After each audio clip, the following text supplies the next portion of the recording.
We're gonna look inside a LED light bulb to learn how it's made. It's a regular LED bulb that takes power from 220 volts home grid and has 5 watts output. You can get such for around $2. And I am wondering, what did they put there for $2? Is it rather crappy or well designed? Maybe we can even steal their technology. From first point of view, I don't see opportunities to take it apart carefully. Usually they make them unrepairable. One breaks, you buy a new one. Just a business, nothing personal. So without a second thought, let's act with a brute force. This metal plate, which serves as an AC contact, press it into a plastic upper part. When we unbend it, it must lean out. We need to cut plastic part a little bit to be able to unbend this metal.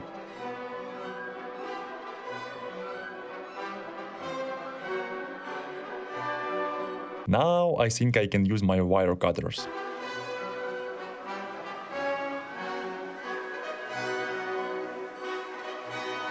Here is the wire which is soldered to the AC contact. I assume this wire then goes to a printed circuit board with electronics. Let's desolder it. And something still holds this part. Oh yeah, current needs 2 wires to flow, right. Other contact also must be somehow connected to printed circuit board inside. Let's hope it's also soldered. And finally this part pulls off. Now we can see electronics inside it. 2 wires I mentioned before and light bulb balls. I mean, capacitors. And if you don't see way to disassemble it further, you're not alone, I don't see either. I think this plafond glued to other parts and we need somehow tear it apart. I'm gonna try to do it with a knife.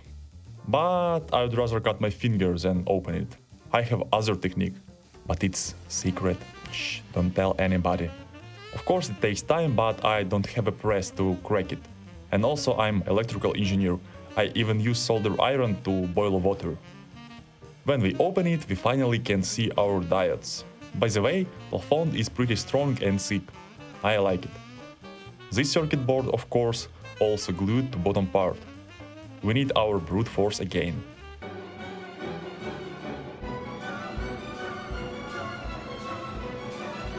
And step by step I freed board from plastic.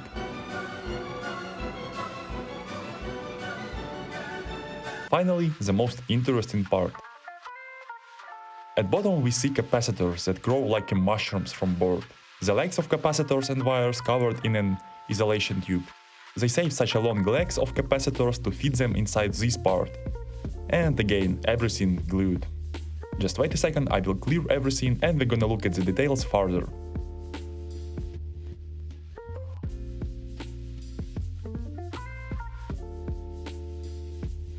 Two words about PCB design and LEDs before we go into a circuit schematic. This is one layer circuit board with SMD components at one side and through-hole components at other. Such an approach makes it cheap. Another board with light emission diodes made from aluminum. Though LEDs are much more efficient than convenient incandescent bulb, their efficiency is still around 30–40%. That means that they produce a lot of heat during work. And this heat must be somehow dissipated. And as we know, aluminum conducts heat very well, taking it away from diode crystals. Also, this glue is not a regular one.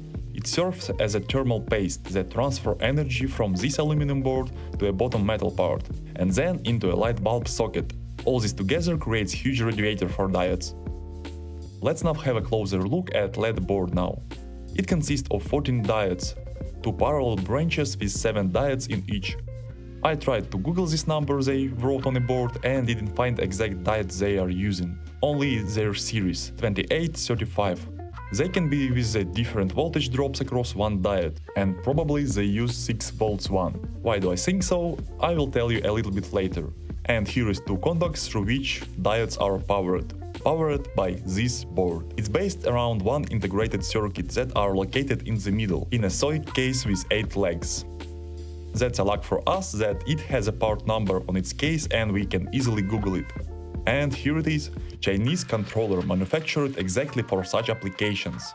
They write that it is a high-efficiency LED controller, can be used everywhere from home to industrial applications, and China #1.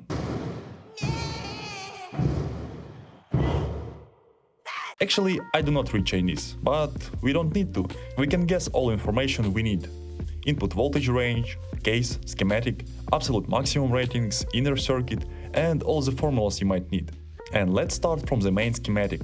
Here is a classic bridge to rectify input sinusoidal voltage and capacitor to smooth it.